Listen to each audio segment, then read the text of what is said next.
Good morning. Welcome to online classes. अभी हम लोग हिंदी में प्रेमचंद द्वारा रचित कहानी मंत्र पढ़ रहे थे।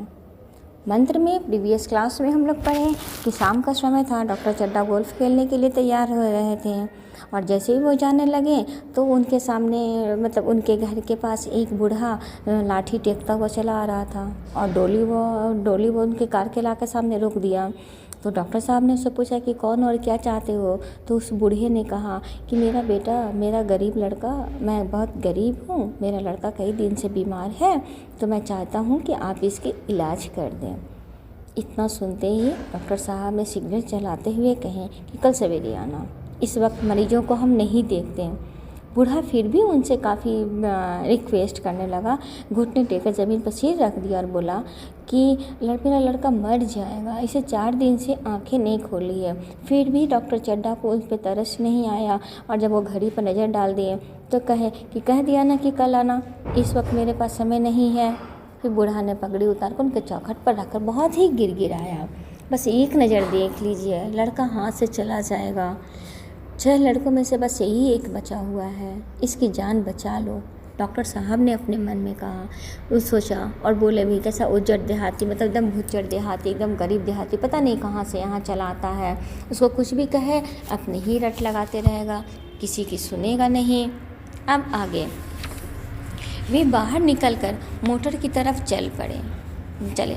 बूढ़ा यह कहता हुआ उनके पीछे दौड़ा, सरकार बड़ा धर्म होगा, हुजूर दया कीजिए, बड़ा दीन दुखी हूँ, संसार में कोई नहीं है, बस यही लड़का मेरा सहारा है। जब वो उसको बोलते हुए वो निकल कर जब चले गए तो वो उस बूढ़ा दौड़ता हुआ उनके पीछे आया और बोलने की तरफ, बहुत दया होगी जब आप मेरी बेटी की इलाज कर देंगे, सो दया कीजिए, मैं बहुत गरीब हूँ, दुखी हूँ, संसार में इसके अलावा मेरा और कोई नहीं है। डॉक्टर साहब ने उसकी तरफ मुंह फेर कर देखा तक नहीं, मोटर पर बैठकर बोले, कह दिया ना कि कल आना। मोटर चली गई। बूढ़ा काफ़ी देर तक मूर्ति की भांति निश्चल खड़ा रहा। निश्चल अर्थात बिना हिले, जैसे किसी को शॉक अगर लग जाता है वो लाचार हो जाता है, वैसे एक जगह वो स्थिर खड़ा होकर वो उसे देखते रहा।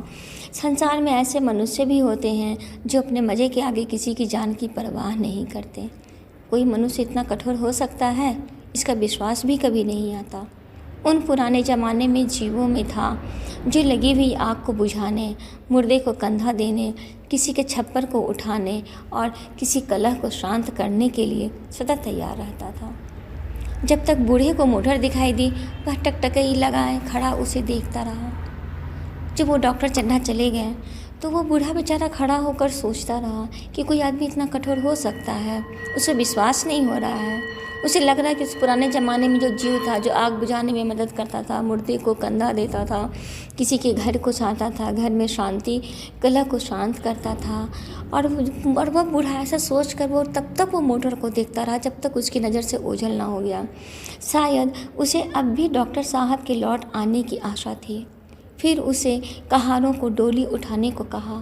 डोली जिधर से आई थी उधर ही चली गई। चारों ओर उसे निराश होकर फिर वह किसी दूसरे डॉक्टर के पास न गया। सोच लिया कि किस्मत में लिखा ही यही है। वह सोचा जब वो चला गया तो उसे इंतज़ार था कि शायद डॉक्टर साहब अभी लौट आएंगे। जब वो देखा कि वो नहीं आए, उसकी उम्मीदों पर पानी फिर गया, तो वह उस कहार से डोली उठाने को कहा और वो उसी रास्ते से चला गया जिधर से डोली आई थी। चारों ओर निराश उदास होकर वह किसी दूसरे डॉक्टर के पास गया और वह यही सोचता हुआ कि किस्मत में शायद ये लिखा ही नहीं है। Thank you.